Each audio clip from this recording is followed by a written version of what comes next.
घोषणा हुई कि सैयदना साहब एक ऑनलाइन कॉन्फ्रेंस करने वाले हैं। जैसे ही वो घोषणा हुई, महापौर पुष्यमित्र भार्गव खुद उस आयोजन की व्यवस्था देखने के लिए पहुंचे।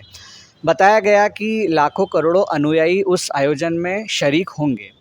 अब ये सोचने वाली बात है कि अगर कोई भी धर्मगुरु किसी भी तरह का आयोजन करता है तो उस आयोजन में लाखों भक्त आएंगे, स्वाभाविक है। अनादिकाल से राजा महाराजा साधु संतों के लिए व्यवस्थाएं जुटाते थे।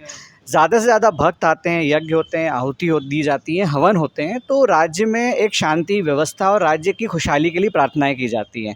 तो यहाँ पर एक बड़ा सवाल ये उठता है कि क्या इसी तरह यदि भक्तों की मौतें होती रहेंगी तो इन आयोजनों को बंद कर देना चाहिए, आयोजकों को, प्रदीप मिश्रा जी को जेल में डाल देना चाहिए, या बागेश्वर धाम पंडित धीरेन्द्र शास्त्री इस तरह के आयोजन करते हैं और कोई ऐसा हादसा इस तरह का होता है तो क्या उनको जेल में डाल देना चाहिए।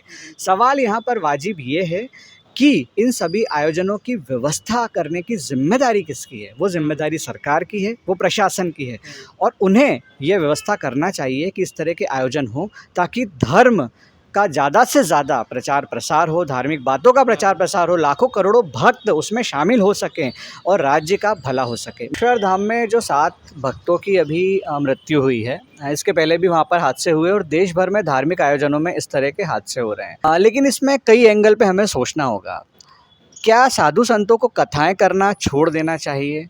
क्या कथाओं का मैनेजमेंट करने की क्षमता सरकार या प्रशासन के अंदर नहीं है, या भक्तों को ही धार्मिक आयोजनों में नहीं जाना चाहिए? ये सभी सवाल अब उठ रहे हैं। सोचने वाली बात है कि यदि कोई साधु संत को देखने के लिए लाखों करोड़ों की भीड़ उमड़ती है, सावन के महोत्सव के लिए रुद्राक्ष लेने के लिए, तो क्या भक्तों को इन आयोजनों में जाना बंद कर देना चाहिए? इनका असली जिम्मेदार कौन है? क्या वो साधु संत हैं? क्या व्यवस्थाएं जुटाने वाला प्रशासन है, या फिर इन सब चीज़ों की मॉनिटरिंग करने वाली सरकार है?